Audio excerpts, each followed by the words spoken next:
Košutnjak Park, outside the Serbian capital, Belgrade. In May 1914, a Bosnian student, Gavrilo Princip, came here with a Browning pistol for some target practice.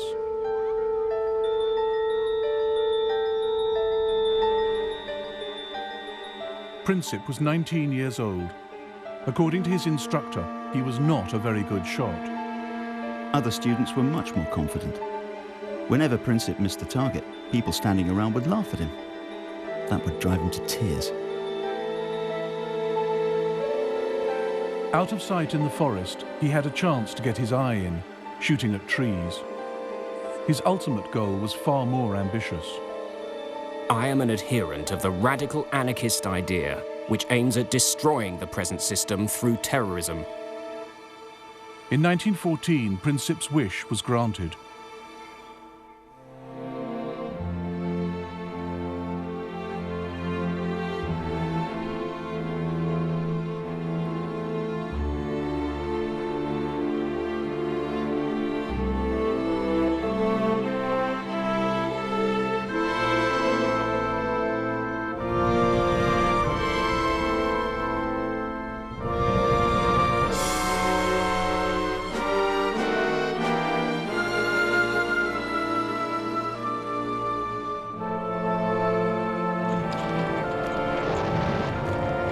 The First World War began almost by accident. It ended just as strangely.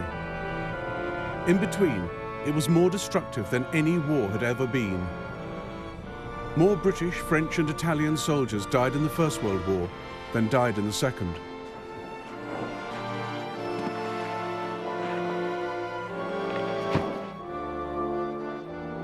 It was the first genuinely global conflict, fought not just on the fields of France and Flanders, but up mountains, across deserts, at sea and in the air. The First World War shaped the 20th century. It sparked the Russian Revolution.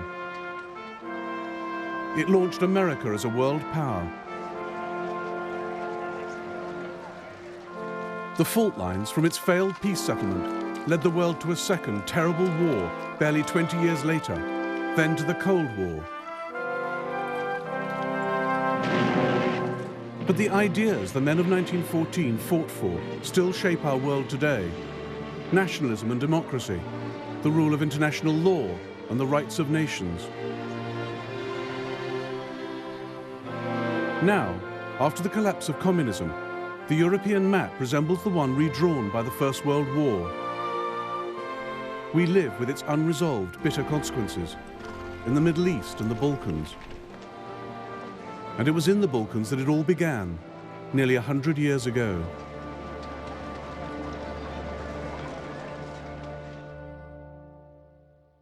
At the start of the 20th century, as at its close, the Balkans were the most unstable part of Europe. Here, three great empires fought for power and influence: the Austro-Hungarian, the Russian, and the Ottoman.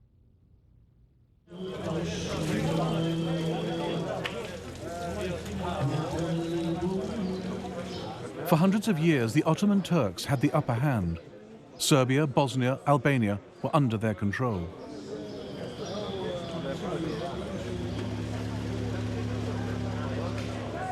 They built over 80 mosques in Serbian Belgrade, but by the 1900s, only this one was left. Serbia had thrown the Turks out and set herself up as an independent Slav kingdom.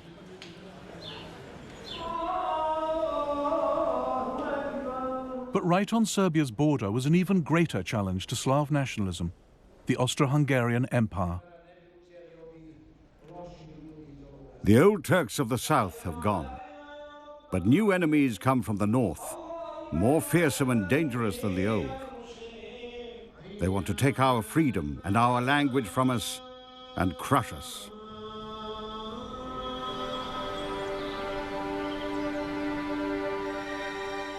Gavrilo Princip was born in a poor, mountainous part of Bosnia.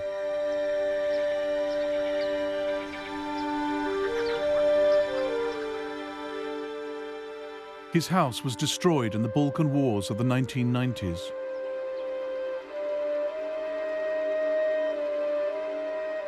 His initials, carved in 1909, are one of the few signs he ever lived here.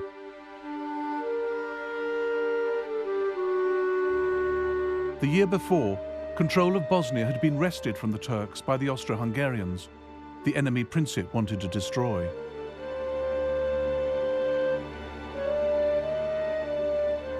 His particular target was the heir to the Austro-Hungarian throne, Franz Ferdinand, member of the ruling family, the Habsburgs.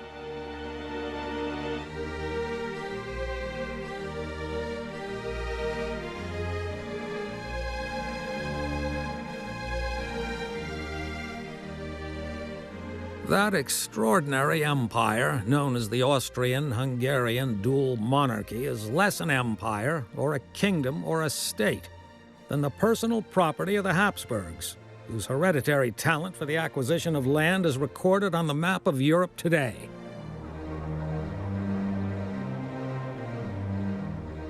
The empire was ruled by Franz Ferdinand's uncle, Franz Joseph. He sat on two thrones, as Emperor of Austria and King of Hungary.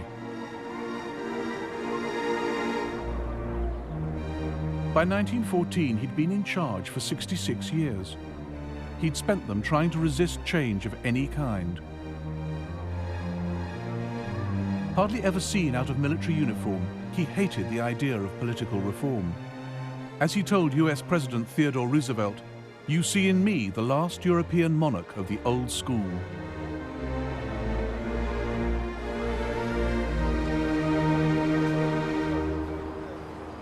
Austria-Hungary was a key part of European security, a multinational empire keeping the peace on the borders of the West.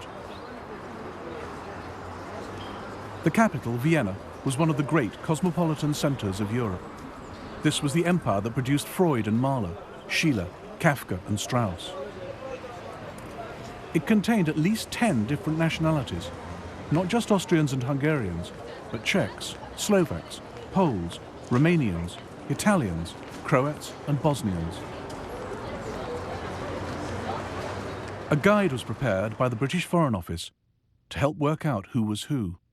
Teutons, anti-Slav, vigorous and very wooden and hard-headed, shy and suspicious, manly and close-fisted. patriotic. Very tall, big noses. Slovaks, ignorant but artistic. Ruthenes, savage and ignorant, but Czechs, musical. energetic, forceful, intensely... But it was also an empire in a state of constant crisis. Poles, all for Polish independence. Bosnian Serbs, pro-Yugoslav. Italians, anti-Austrian.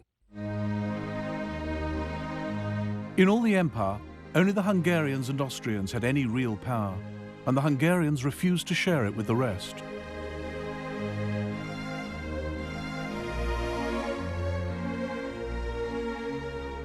For countries like Serbia, Austria-Hungary was the prison of nations, a repressive, undemocratic state that ground small peoples under its heel.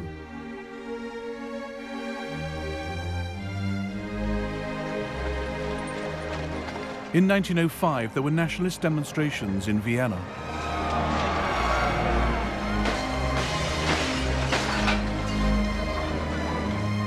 In 1912, there was rioting in Budapest. By 1914, there'd been ethnic unrest in nearly every part of the Austro-Hungarian Empire. Local parliaments were suspended, troops brought in to restore order.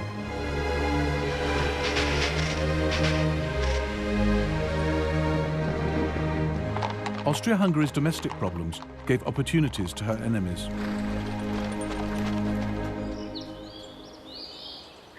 Serbia wanted the breakup of the empire. She welcomed national unrest, particularly in Croatia and Bosnia. Backed by Slav Russia, Serbia saw herself as the only independent hope for Slavs living under foreign rule in the Balkans. She wanted to unite them into a single South Slav state, Yugoslavia.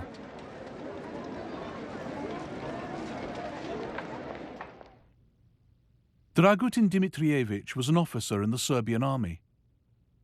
He opposed any kind of friendship with Austria. The blind surrender to Austria's embrace was a most shameful betrayal of Serbian traditions.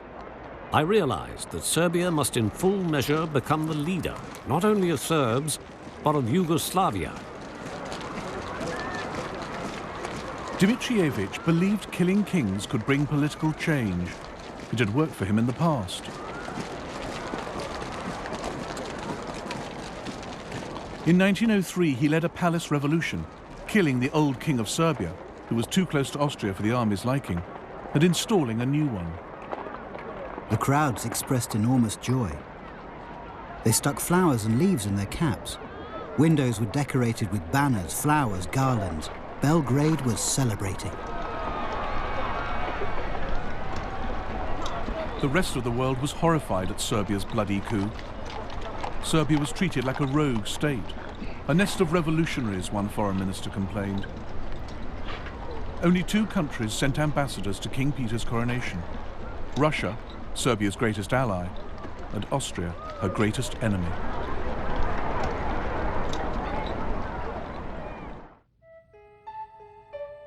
Dimitrievich was also one of the founding members of the Black Hand, a secret military society that used terrorism and assassination to try and establish Yugoslavia. He is said to have sent men to murder Austro-Hungarian military leaders and cabinet ministers. He allegedly tried to kill Emperor Franz Joseph. One saw him nowhere, yet one knew that he was doing everything.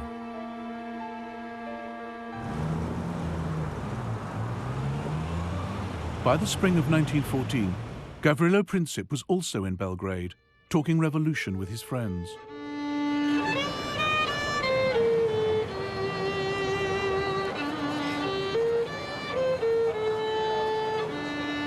Then the young Bosnians heard that Archduke Franz Ferdinand would visit Sarajevo in June.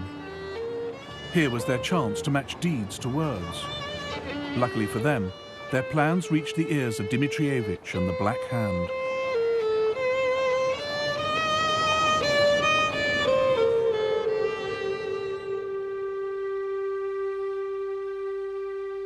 Dimitrievich worked in the Kalemegdan fortress in Belgrade as chief of Serbian military intelligence.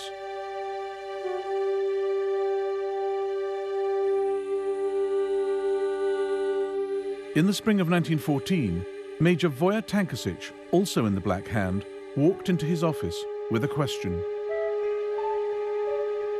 I've got some Bosnian youths pestering me.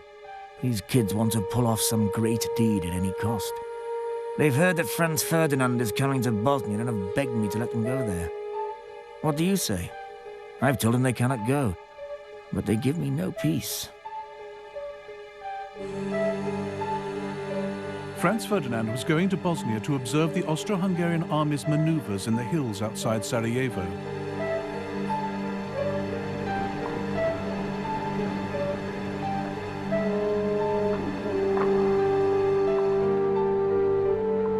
As intelligence chief, Dimitrievich feared these maneuvers were a smokescreen, that what Franz Ferdinand really planned was an invasion of Serbia.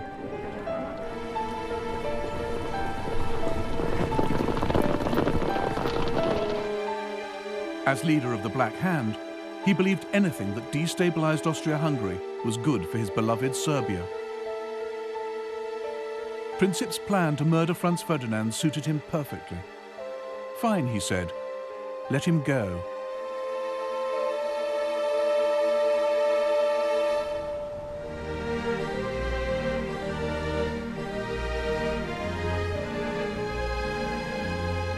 Unlike Gavrilo Princip, Archduke Franz Ferdinand was an excellent shot.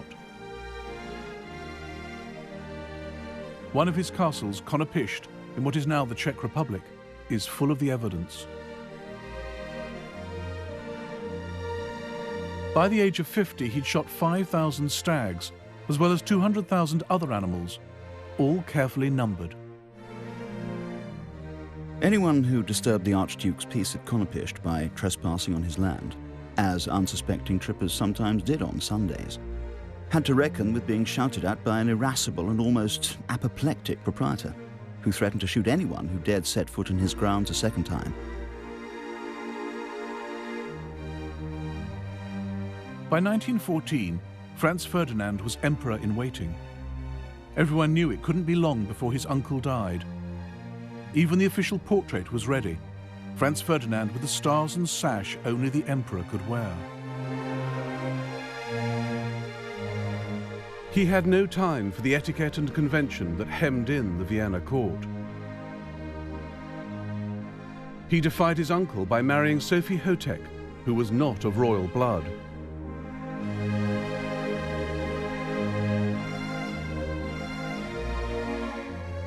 The most intelligent thing I've ever done in my life has been the marriage to my Soph.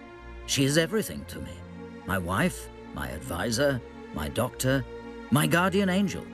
In a word, my entire happiness. Franz Ferdinand also had radical ideas for political reform. He recognized that the less power national minorities had within the empire, the more they'd look to other countries for help. The old system allowed ethnic Germans and Hungarians to dominate the government. It was a system that couldn't last.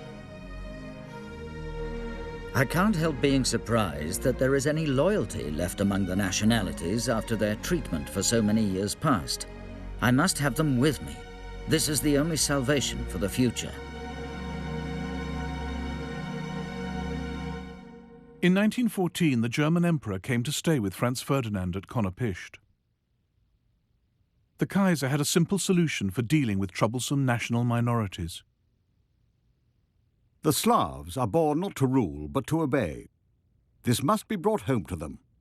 And if they imagine they can look to Belgrade for their salvation, they must be cured of this belief.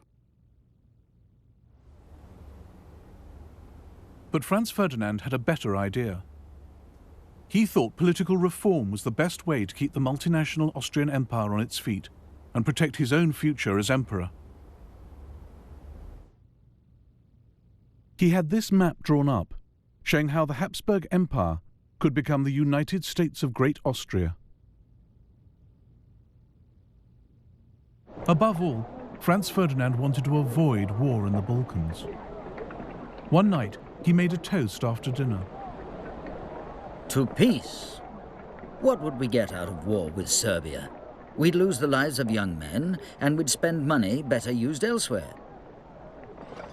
And what would we gain, for heaven's sake?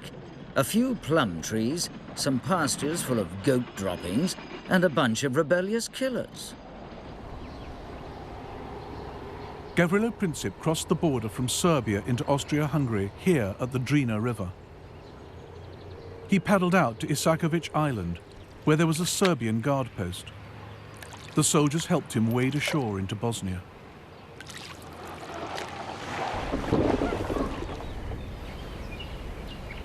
From here, he made his way to Sarajevo, where he met up with 6 others in on the plot. The Serbian Major Tankasic had supplied them with 4 pistols, 6 bombs, and suicide pills in case of capture. They were already in Sarajevo when Franz Ferdinand arrived outside the capital on the 25th of June. They planned to attack him 3 days later as he drove from the railway station to the town hall. One would be stationed at the first bridge on this road. Princip and the others would cover the rest of the route.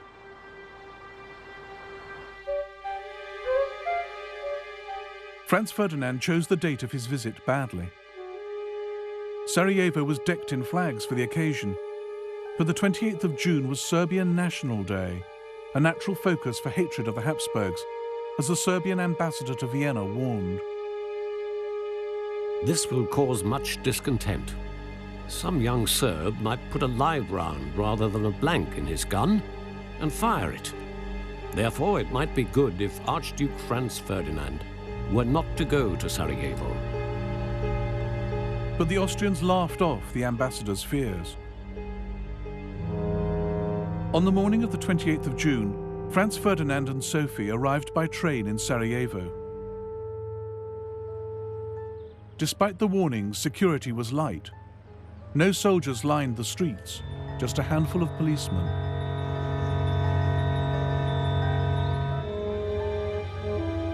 The royal car was a Greffenstift Tourer.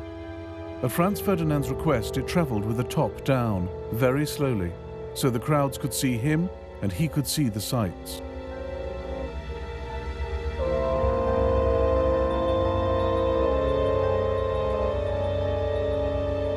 As the procession passed the first bridge, the conspirator there threw his bomb. Sitting opposite the royal couple was Oskar Potiorek. The explosion came immediately after the Archduchess's cry to drive on quickly. I was sure no damage had been done to our car, and the Archduke commented very calmly, "I've always thought something like this might happen." The bomb had bounced off the car, exploding behind it and wounding 2 officers and some onlookers.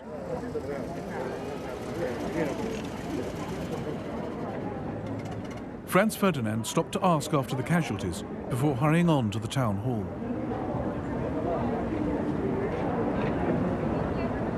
There, the mayor of Sarajevo began his official welcome speech. The Archduke interrupted. Lord Mayor, what is the good of your speeches?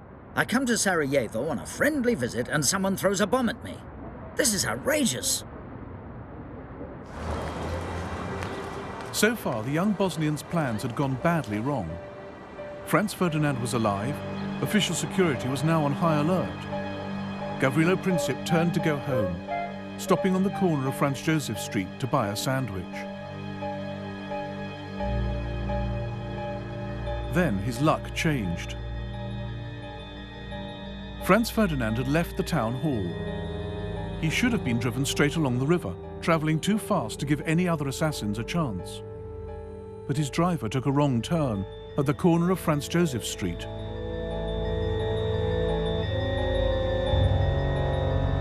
As the royal car tried to reverse onto the main road, Princip came face to face with his target. At that moment, I heard the crack of a pistol shot, followed swiftly by another, and saw in the same split second a man standing right in front of me being thrown to the ground by the people around him, and the shining sabre of a security guard descending on him.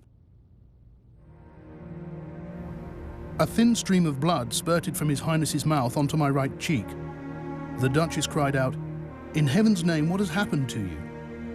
Then she slid off the seat and lay on the floor of the car.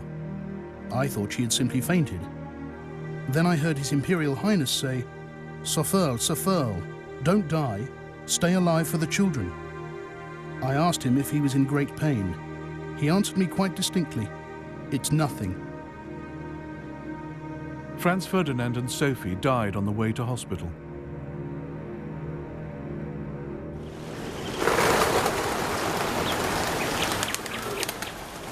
The people of Sarajevo didn't know that a clutch of Serbian army officers had secretly sponsored the assassination. But they made the same leap the world did, that Serbia had as good as pulled the trigger herself. The pro-Austrian element in the crowd went wild. The excitement of the moment turned into fury against everyone and everything Serbian. Serbian shops, schools and churches were smashed and looted. The streets choked with furniture, clothes, bicycles, books, even icons and crosses, twisted and befouled, lying in heaps in the gutters.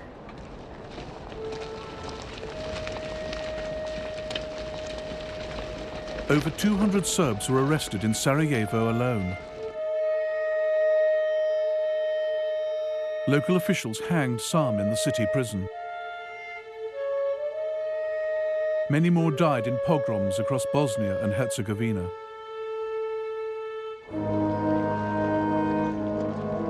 The funeral of Franz Ferdinand and Sophie was held in Vienna on the 4th of July. Oskar Potiorek had already written to the Foreign Ministry, calling for Austria-Hungary to take revenge against Serbia.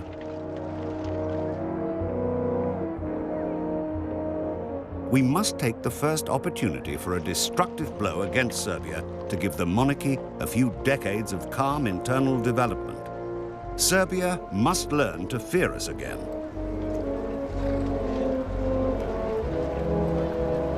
Austro-Hungarian Chief of Staff Konrad von Hertzendorf agreed. This is not the crime of a single fanatic.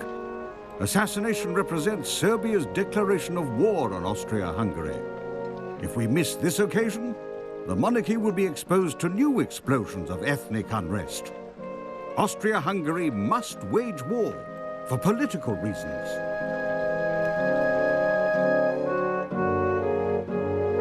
In life, the Crown Prince had been a champion of peaceful coexistence with Serbia. In death, he was becoming a cause for war.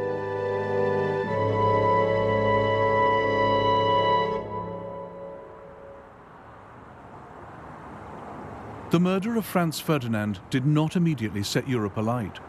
International tensions in early July remained low.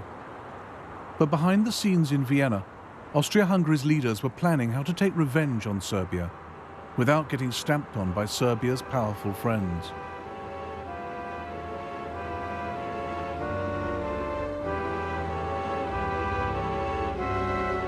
Even before the assassination, Army Chief of Staff Konrad von Hötzendorf had pressed for war against Serbia no fewer than 20 times. Now he made his case again. I expressed to His Majesty my opinion that war with Serbia was unavoidable. That is entirely correct, said His Majesty. But how are you going to wage war if everyone, in particular Russia, is going to attack us? We have backing from Germany, I replied. His Majesty gave me a searching look and said, "Can you be certain of that?" This was the moment when what could have been just another war in the Balkans began to turn into the First World War. Austro-Hungarian Emperor Franz Joseph now asked the German Kaiser for support. On the 6th of July, he got just the answer he wanted. The German government is of the opinion that we must decide what is to be done. Whatever we decide, we may always be certain that we will find Germany at our side, a faithful ally and friend of our monarchy.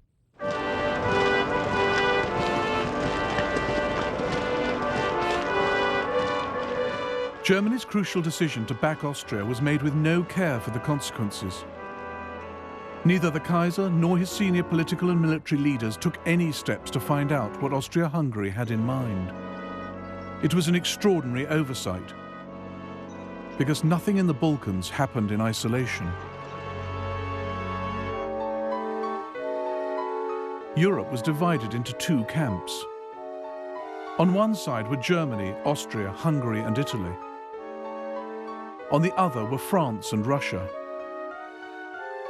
War with one could mean war with the others.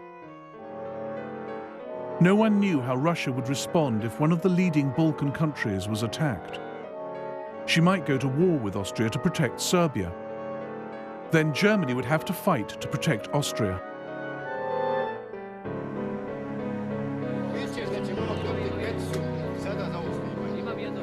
The Germans thought the Russians might stay out of it. The German ambassador in St. Petersburg insisted Russia couldn't risk war for fear of internal revolution. The German foreign minister decided Austria would quietly settle with Serbia. The German chancellor, Bethmann Hollweg, was almost as confident. The crime of Sarajevo was reprehensible, but politically it would have the positive result of making Russia thoroughly disgusted with the Serbs.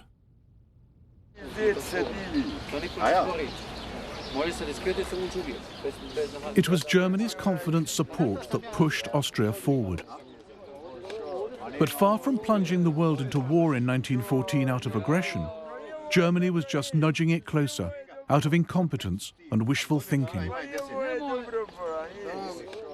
The Kaiser was so sure no war was brewing that he went on holiday.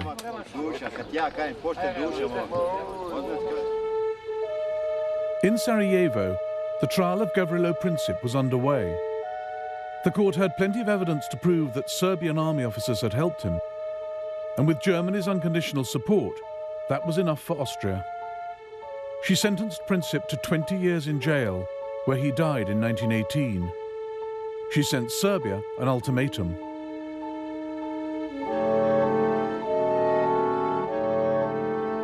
This document was Austria's excuse for war. It was filled with demands so extreme and insulting that Serbia could never accept them. But just in case they did, the Austrian ambassador in Belgrade was ordered to reject any reply as unacceptable. He delivered the ultimatum at 6 p.m. on the 23rd of July, 1914. Slavka Mihailovich was a Belgrade doctor. The news of the ultimatum spread quickly, and soon there was a real alert. Streets and bars were crowded with anxious people. Everybody wondered what answer our government would give, whether a new war would be avoided.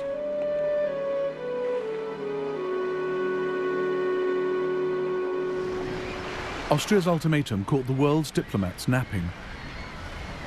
The French government, the French press, and public opinion have been inconceivably surprised. Paris is almost dead. All the ambassadors but one are out of town. The Italian ambassador is in Ireland. The Kaiser was on his yacht in Norway when the text of the Austrian ultimatum arrived. The Kaiser arrived on deck as usual after breakfast and said to me, I was still holding the wireless message, "That's a pretty strong note for once in a while." "It certainly is," I replied, "but it means war."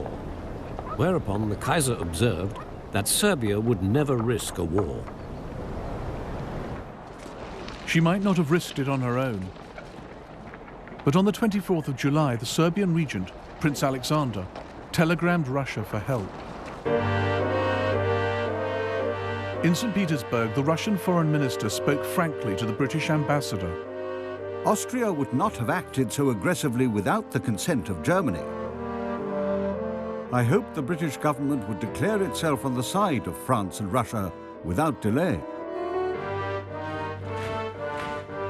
Russia was convinced that Germany was warmongering. On the 26th of July, she called up her reserves. This was the second key stage of the crisis, as Britain's Foreign Secretary Edward Grey warned on the 28th. From the moment the dispute ceases to be one between Austria-Hungary and Serbia and becomes one in which another great power is involved, it cannot but end in the greatest catastrophe that has ever befallen the continent of Europe. Austria-Hungary declared war on Serbia that same day. The first shots of the war were fired from here, the Austrian fortress of Zemun, just across the river from Belgrade. In the dead of night, Major Voja Tankasic had the Black Hand blow the only railway bridge. Windows shattered to smithereens, and broken glass covered the floor. Patients started screaming. Then there was another explosion, and another one. So it was true. The war had begun.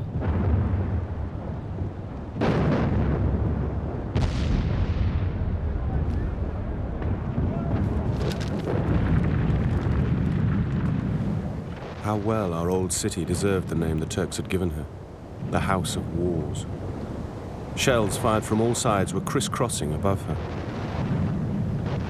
The Austrians had peculiar weapons, the so-called monitors, little boats armed with heavy guns circling Belgrade like rabid dogs and firing from every direction. It was still only a war between Austria-Hungary and Serbia. And on the 29th of July, as the shells fell on Belgrade, there was a final attempt to keep it that way. A series of last-minute telegrams flashed across Europe. Tsar to Kaiser, cousin to cousin. Dear Willie, an ignoble war has been declared on a weak country. The indignation in Russia is enormous. Dear Nicky, I am exerting my utmost influence on the Austrians. I confidently hope you will help me to... Dear Willie, my troops shall not take any provocative action. But by now, the crisis was beyond the control of monarchs or politicians. It was in the hands of the military. From the moment Russia mobilized her army, German generals knew their own clock was ticking.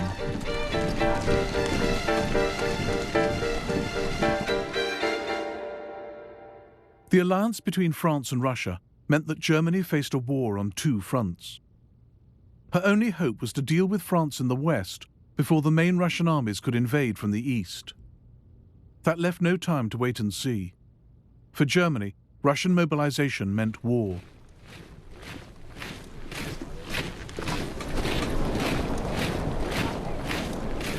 Germany hadn't looked for a fight.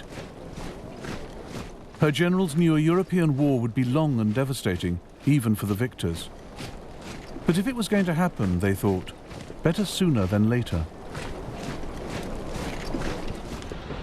According to all competent observation, Russia will be prepared to fight in a few years.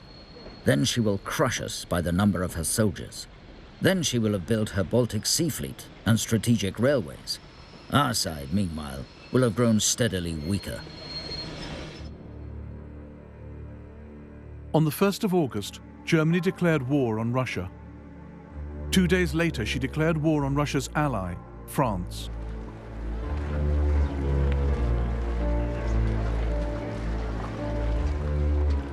Across Europe, 10 million men headed off to fight. For all the bans and flag waving, many went unwillingly to war. Where are we off to? France? Belgium? Or the East? At the station, people waved goodbye, some with handkerchiefs. I thought of my wife and child left alone at home. In fact, it wasn't so much a thought as a fearful shadow flitting over my soul.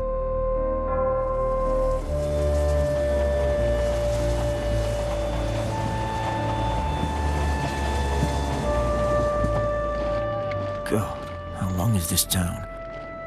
My bayonet's digging in, my collar's strangling me. But when I look up, I see a pretty girl. She is so full of admiration, so moved by it all that I realize we've got to look handsome and walk tall. Off we march to the sound of shrill brass. Although where we're going, you die, you're defaced, hacked up, torn apart. All down the line, my comrades straighten up at the sight of her.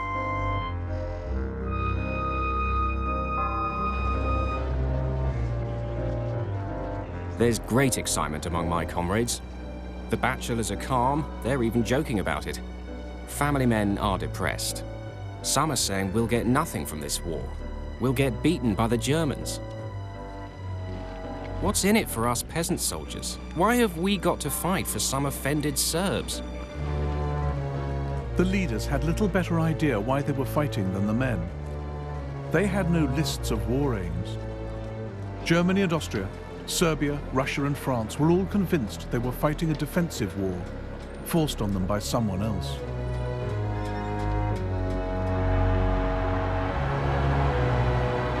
The only great power in Europe still on the sidelines was Britain.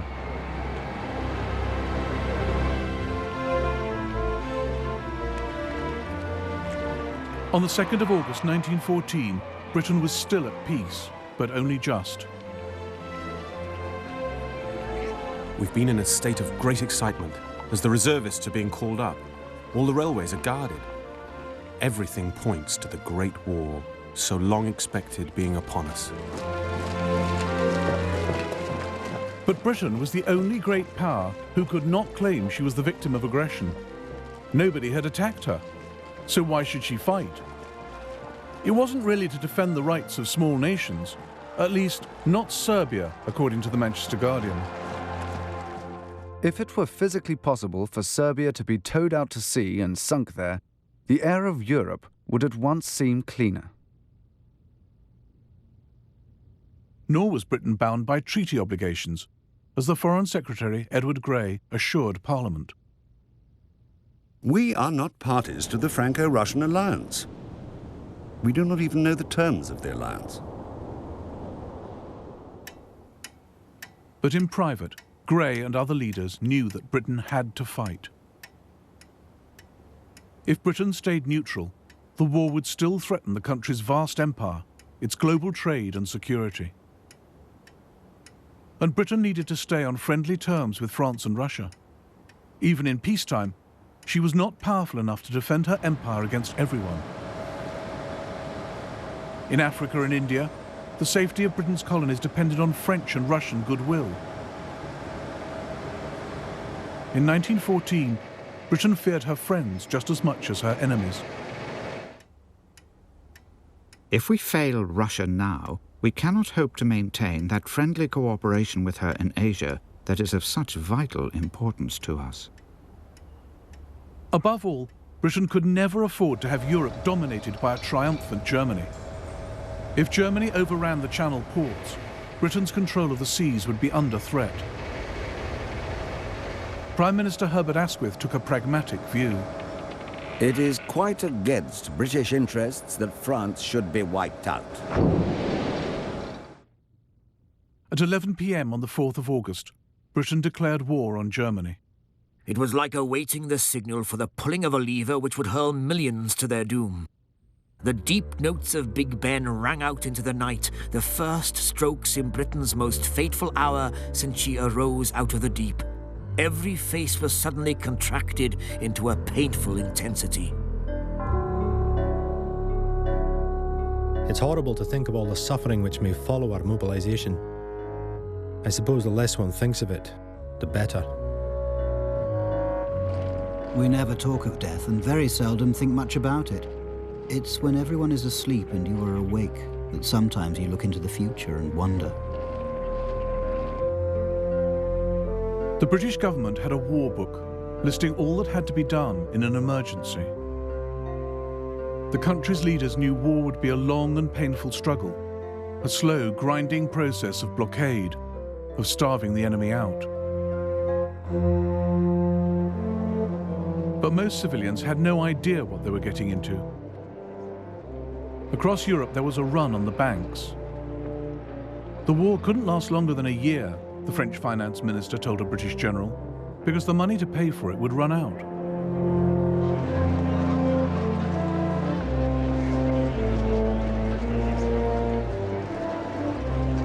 Most people expected Britain, with the largest navy in the world, to fight a sea war. The Foreign Secretary reassured the nation. For us, with a powerful fleet, which we believe able to protect our commerce, to protect our shores, and to protect our interests, if we are engaged in war, we shall suffer but little more than we shall suffer if we stand aside.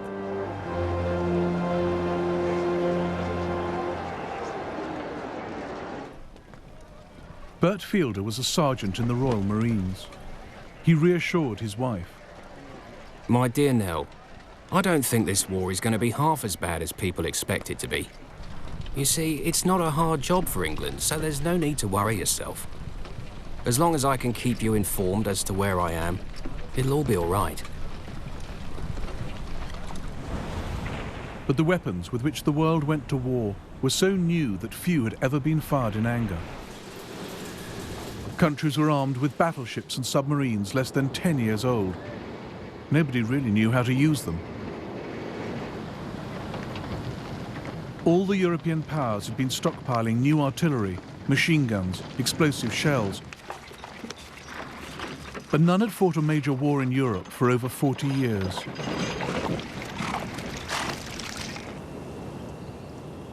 The crisis had begun in the Balkans. And as the Austrians faced up to the Serbs, the First World War started here as it would go on everywhere else. A war in which old scores would be settled and the rule book thrown away.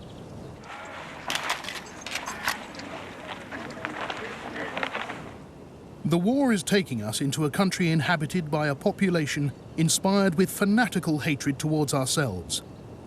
An attitude of extreme severity, extreme harshness, and extreme distrust is to be observed towards everybody. In some sectors, Serbian civilians did fight a guerrilla war, not in uniform, not in the regular army. It was hard for the Austrians to tell who was a real enemy, who was not.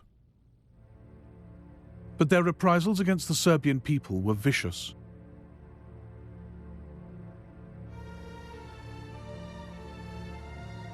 This was a war of nationalities and races, not just against an enemy army, but against whole peoples. In the first month of the war, 4,000 civilians in Western Serbia were killed or disappeared. They burnt houses down, looted, raped, killed. 17 people, all women, girls, children tied with rope, dead in a ditch by the road. All of them slaughtered. At 9 a.m., I went to Lejnica to get some supplies for the battery. In the town, you could see the atrocities left behind by the enemy.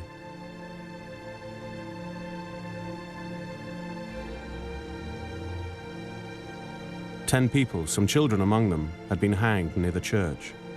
About 100 people, their throats cut at the railway station. A terrible sight to cast your eyes on.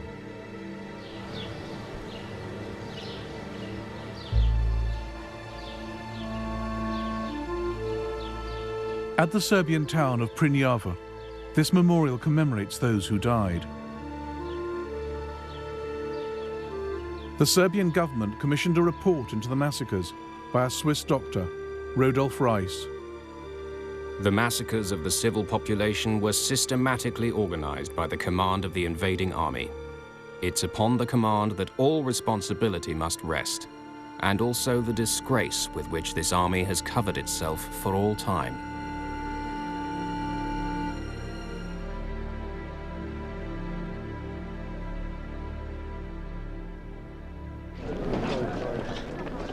Austria-Hungary was far less ruthless when it came to fighting the Serbian army. That too set a pattern for the war, a foretaste of the military weakness which would dog Austria-Hungary's partnership with Germany. This was a war in which events on one front could have a critical effect on another.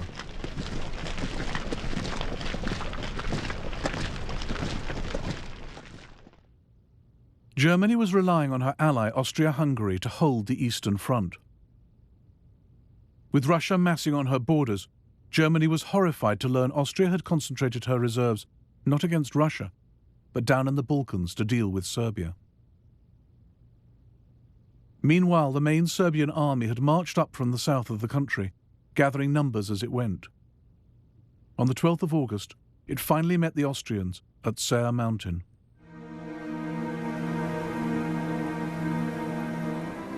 The Serbs had taken up strong defensive positions along the mountain range and waited for the Austrians to walk into the trap.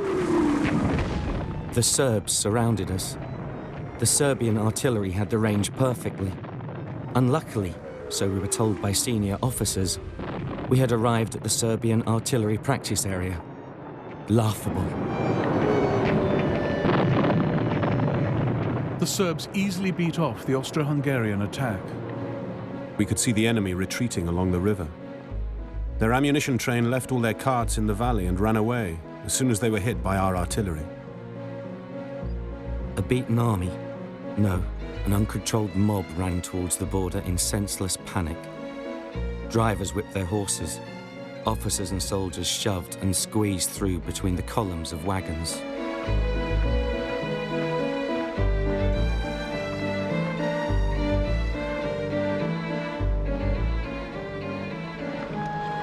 Austro-Hungarian prisoners captured in the first Allied victory of the war. Austria had thought Serbia would be a pushover, swift revenge for the murder of Franz Ferdinand. But Serbia had scattered the Austrian army.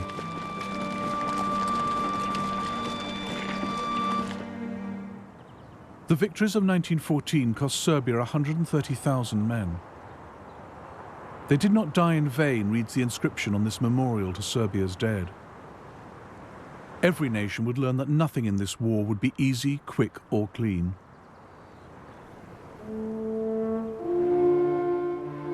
On the Western Front, a French ambulance driver wrote to his son, "Do you ever think of your daddy, walking day and night over ploughed fields and getting very used to shells exploding all over the place?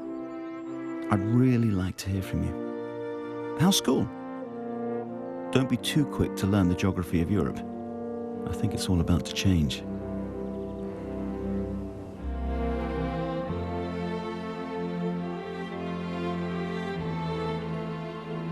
In the next episode of the First World War, German armies roll into Belgium and France, leaving a trail of atrocities. And France, aided by Britain, fights for her life.